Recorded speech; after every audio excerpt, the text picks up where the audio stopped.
بسم اللہ الرحمن الرحیم۔ میں مثال دوں نا، 100 بندے شیعہ ہوں لیکن ارادہ کمزور ہو، لیکن ایک بندہ شیعہ نہ ہو، کسی اور مکتب میں ہو، تو بندہ کہے گا یہ ایک مجھے دے دو، یہ 100 لے لو، کیونکہ آج ساتھ ہوتے ہیں کل ساتھ نہیں ہوتے، کبھی بولتے ہیں یا علی گرمی ہے، کبھی بولتے ہیں یا علی زردی ہے۔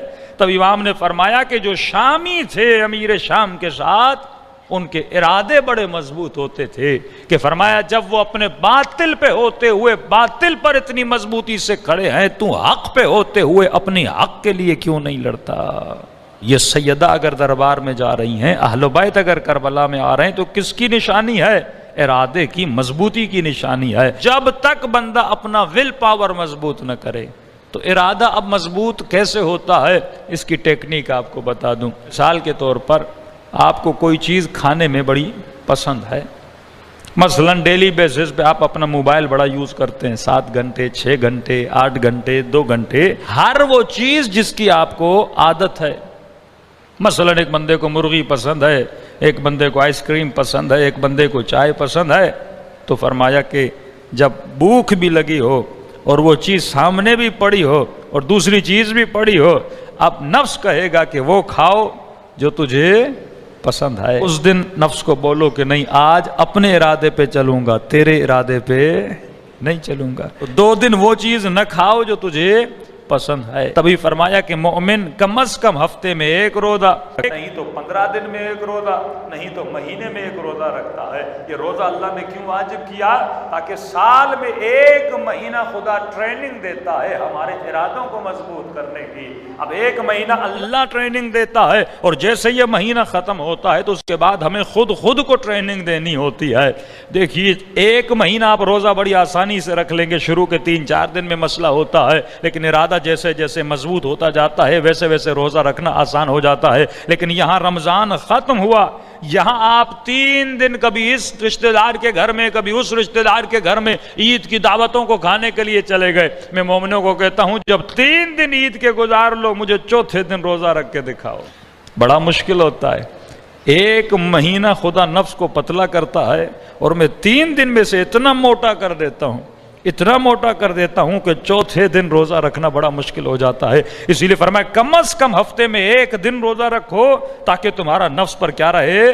کنٹرول رہے۔ جو چیزیں پسند ہیں 2 دن کے لیے اس کو چھوڑ دو۔ مثلا موبائل پہ جو چیز زیادہ استعمال کرتے ہو، کام کی بھی نہیں ہے لیکن وہ تمہاری عادت بن چکی ہے، تو ارادہ بناؤ بھائی 2 دن موبائل استعمال نہیں کروں گا، تو آپ کو پتا چلے گا یہ کام میرے لیے کتنا مشکل ہے۔ مثلا مومن گھر آتا ہے، دن میں تو کتنے گھنٹے باتیں کرتا ہے، نیت کر لو کہ میں دن میں 1 گھنٹہ مختص ہے، اس 1 گھنٹے میں کسی سے بات نہیں کروں گا۔ کیا ہوگا؟ زبان پر کنٹرول ہوگا۔ اچھا 1 گھنٹے میں کیا کروں گا؟ کہ 1 گھنٹہ کسی سے بات نہیں کروں گا، ہاتھ میں تسبیح لیجئے، اس 1 گھنٹے میں بس ذکر پروردگار عالم کروں گا۔ اس سے آپ جج کر سکیں گے کہ میرا ارادہ کمزور ہے یا میرا ارادہ مضبوط ہے۔ اب بندے کا جب ارادہ مضبوط ہو جاتا ہے، یعنی کم از کم ہفتے میں 1 روزہ رکھے، اپنی زبان کو 1 گھنٹے کے لیے حالت سکوت میں ڈال دے اور ذکر خدا میں مشغول ہو جائے، یہ زبان جب باہر جاتا ہے بول دے بھائی 1 ہفتہ جب جاؤں گا نگاہوں کو جھکا کر چلوں گا، تو پتہ چلے گا آنکھوں پر کنٹرول ہے کہ نہیں ہے۔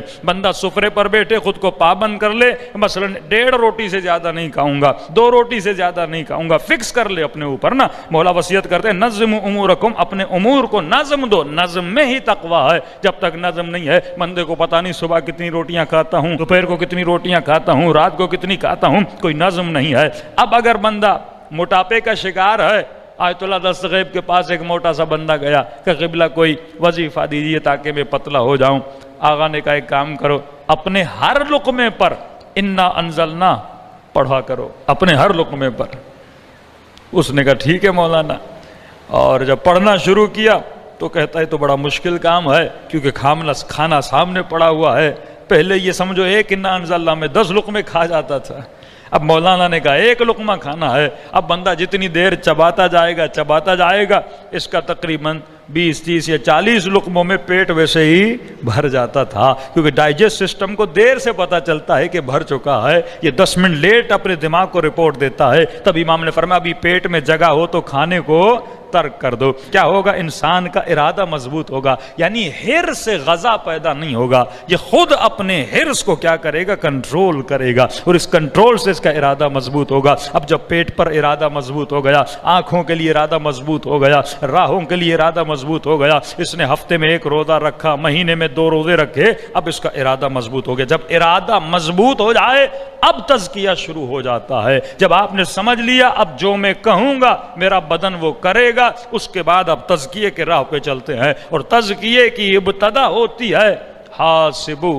قبل ان تحاسبو، محاسبے سے شروع ہوتی ہے. کہ مومن جس طرح اپنے بزنس کا حساب و کتاب کرتے ہو کہ کتنا پیسہ آیا اور کتنا پیسہ گیا، تم نے ایک رجسٹر بنایا ہوا ہے کہ انکم اتنی ہوئی ہے، انویسٹ اتنا ہوا ہے. اسی طرح یہ جو خدا نے تجھے اعضاء دیا ہے، یہ اللہ نے تیرے اوپر انویسٹ کیا ہوا ہے. تجھے آنکھیں دی ہیں، تجھے زبان دی ہیں. آیت اللہ امینی فرماتے تھے 1 ہفتے کے لیے میں بیمار ہوا اور اللہ نے ایک ایسی بیماری دی جس سے میرا چھوٹا پیشاب جو تھا وہ بدن سے خارج نہیں ہوتا تھا. ہاسپٹل میں ایڈمٹ ہوا، 1 ہفتے کا بل مشینوں کے ذریعے سے انہوں نے میرے بدن سے نجاست کو خارج کیا. تقریباً 6 لاکھ 7 لاکھ کا بل آیا. پھر اللہ نے شفا دی. اب مصلی پہ جب بھی جاتا تھا شکر خدا کرتا تھا کہ خدایا اگر بندہ ہاسپٹل میں چلا جائے تو اسی چیز کو خارج کرنے کے لیے 7 لاکھ دینے پڑتے ہیں، اور تو نے فری میں مجھے اتنے سسٹم دیے ہوئے ہیں.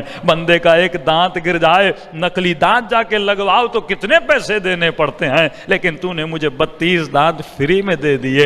بندہ گنجا ہو جائے تو جا کر بال لگوائے تو پتہ چلتا ہے کتنے پیسے دیے جاتے ہیں. لیکن اے خدا یہ بال کاٹتا تھا پھر تو دوبارہ دیتا تھا، پھر میں کاٹتا تھا پھر تو دوبارہ دیتا تھا. یعنی اللہ جتنا کچھ دے رہا ہے فری میں دے رہا ہے نا. اللہ نے ہمارے اوپر انویسٹ کیا ہوا ہے. اب سوال یہ ہے کہ جو چیزیں اللہ نے دی ہیں تو ان کو کس جگہ پہ لگا رہا ہے، اس کا محاسبہ کرنا شروع کر دے کہ یہ آنکھیں اللہ نے فضول کاموں کے لیے نہیں دی ہے، یہ تیرے امام زمانہ کی زیارت کے لیے دی ہیں. یہ زبان فضول بولنے کے لیے عطا نہیں کی گئی، یہ زبان ذکر خدا کرنے کے لیے دی گئی ہے. یہ کان کس لیے نہیں دیے کہ تو گناہوں کی آوازیں سنے، یہ اس لیے دی ہے کہ تو حسین کی مجلس میں آئے، ذکر حسین سنے، قرآن کی تلاوت سنے، معصوم کا کلام سنے، اچھی اچھی باتوں کو سنے. اے جسم کو حیف نہ کیا کر، اسے برباد نہ کیا کر.